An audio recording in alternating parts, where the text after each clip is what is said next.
Lionel মেসির সফর বিশ্ব দরবারে মাথা হেট করে দিয়েছে কলকাতা। লন্ডভন্ড হয়েছে শহরের বৃহত্তম ফুটবলার স্টেডিয়াম যুবভারতী ক্রীড়াঙ্গন। হাজার হাজার দর্শকের খুব আছড়ে পড়েছে যুবভারতী স্টেডিয়ামের ভেতরে।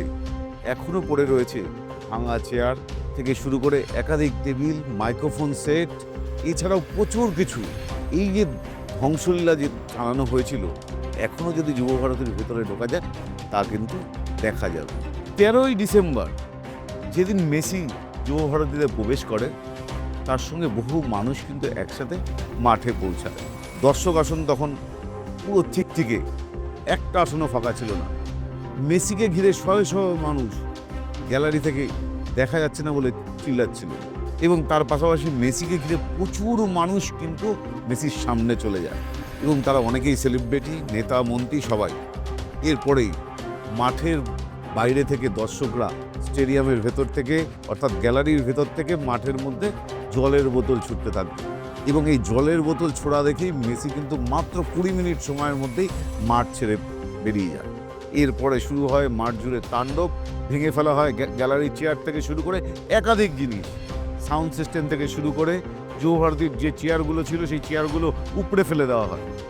এছাড়াও মাঠের ভেতরে নেট এবং নেট ছাড়াও আরও যে সমস্ত জিনিসপত্র এখান থেকে প্লেয়াররা প্রবেশ করে সে সমস্ত জিনিস কিন্তু ভেঙে ফেলা হয়।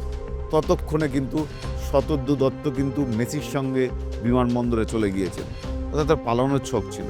এরপরে সেদিনকেই শতদ্রু দত্তকে গ্রেপ্তার করে বিমানবন্দর থেকে, এবং বিমানবন্দর থেকে গ্রেপ্তার করার পরেই তাকে নিয়ে আসা হয় বিধাননগর দক্ষিণ থানায়। এবং দক্ষিণ থানায় যখন নিয়ে আসা হয়, তারপরে কোর্টে তোলা হয়। কোর্টে তোলার পরে বিচারপতি অর্থাৎ বিধাননগর মহকুমা আদালত থেকে তাকে 14 দিনের পুলিশি হেফাজত দেওয়া হয়। এবং পুলিশি হেফাজত দেওয়ার পরেই সেখানে দেখা যায় যে শতদ্রু দত্তকে, যেটা আমরা পুলিশ সূত্রে জানতে পারছি এবং বিভিন্ন সূত্র মারফত জানতে পারছি, তাকে দফায় দফায় জেরা করা হয়। এবং শতদ্রু দত্ত বিধাননগর যে দক্ষিণ থানায় রয়েছেন, সেই দক্ষিণ থানায় এই মুহূর্তে সাংবাদিকদেরও প্রবেশ নিষেধ, এবং কোনো মানুষ সেভাবে ভেতরে ঢুকতে পারছেন না।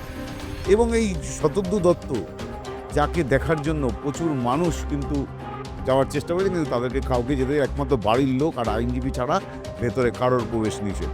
এবং শতদ্রু দত্তর কাছে এই মুহূর্তে পুলিশ দফায় দফায় জিজ্ঞাসাবাদ করে জানার চেষ্টা করছেন কমপ্লিমেন্টারি পাস কতজনকে দেওয়া হয়েছে এবং কত টিকিট তিনি বিক্রি করেছেন, সেই সমস্ত বিষয় জানার চেষ্টা করছেন। কারণ ইতিমধ্যেই যেটা তদন্ত কমিটি যেটা বারবার করে বলছে, 2,15,00,000 টাকা ইতিমধ্যেই ক্ষয়ক্ষতি হয়েছে, এমনটা কিন্তু বারবার করে শোনা যাচ্ছে। কিন্তু শতদ্রু দত্ত এই মুহূর্তে পুলিশ কাস্টাডিতে রয়েছে, কিভাবে রয়েছে সেটা একবার বলার চেষ্টা করবো আপনাদের।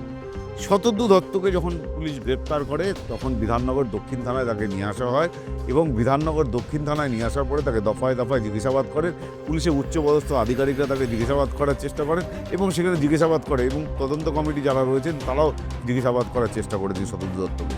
তার কাছে যে সমস্ত প্রশ্নগুলো রাখা হয়েছে তার উত্তর দেওয়ার চেষ্টা করছেন শতদ্রু, এটা আমরা পুলিশ সূত্রে জানতে পারছি। তার পাশাপাশি শতদ্রু দত্ত কি পুলিশের খাবার খাচ্ছেন? একদম নয়, সেটা কিন্তু আমরা সূত্র মারফত জানতে পারছি যে পুলিশের খাবার কিন্তু শতদ্রু দত্ত একেবারেই খাচ্ছেন না। তার বাড়ি থেকে স্পেশাল খাবার আসছে, এবং সেই খাবারই তিনি গ্রহণ করছেন। এবং এই খাবার যখন বাড়ি থেকে আসছে, সেই খাবার সম্পূর্ণভাবে পুলিশ আধিকারিকরা তার খাবার চেক করে ভেতরে ঢোকাচ্ছে। এবং যেটা আমরা সূত্র মারফত জানতে পারছি এবং বিভিন্ন মাধ্যম থেকে জানতে পারছি, শতদ্রু দত্ত কিন্তু লকআপে নেই, থানার ভেতরেই তিনি রয়েছেন। কিন্তু এটা মনে হয় ঠিক নয় যে একজন আসামি থানার অর্থাৎ লকআপে থাকার কথা, তিনি বাইরে রয়েছেন। এটা যারা বলছে তারা হয়তো ঠিক বলছেন না, কেন পুলিশ তাকে কোনোভাবেই লকআপের বাইরে রাখবে না, কারণ তিনি হাই প্রোফাইল, প্রথম কথা, এবং সবাই তার বিরুদ্ধে এই মুহূর্তে জেগে উঠেছে। এবং প্রত্যেকটা দর্শক যারা হাজার হাজার টাকা দিয়ে টিকিট কেটে মাঠে ঢুকেছিল, তারা মেসিকে দেখতে পায়নি, তাদের একটা ক্ষোভ রয়েছে, এবং তাকে সামনে পেলে তাকে মারতে পারে, এবং সেই কারণেই শতদ্রু দত্তকে তারা লকআপের বাইরে বার করবেন না। এখানে আয়রুম, সেখানে তাকে জিজ্ঞাসাবাদ করা হতে পারে, এবং জিজ্ঞাসাবাদ করার পরেই তাকে ফের লকআপে রাখবে, এমনটাই কিন্তু পুলিশের কিছু কিছু মানুষজন তারা কিন্তু বলছেন।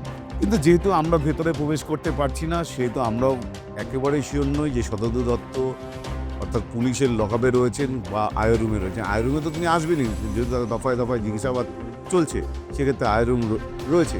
এবং আগামী দিনে অর্থাৎ ইতিমধ্যে 5 দিন হতে চললো শতদ্রু দত্ত লকআপে রয়েছেন এবং সেই ক্ষেত্রে দাঁড়িয়ে আগামী দিনে শতদ্রু দত্তর সঙ্গে কীরকম ব্যবহার হয় বা তিনি কী ধরনের খাবার খাচ্ছেন সেগুলো নিয়ে অবশ্যই আগামী দিনে আমরা বলার চেষ্টা করব। আজ এই পর্যন্তই এবং বিভিন্ন খবর দেখতে আর প্লাসের ইউটিউব পেজ ফলো করুন।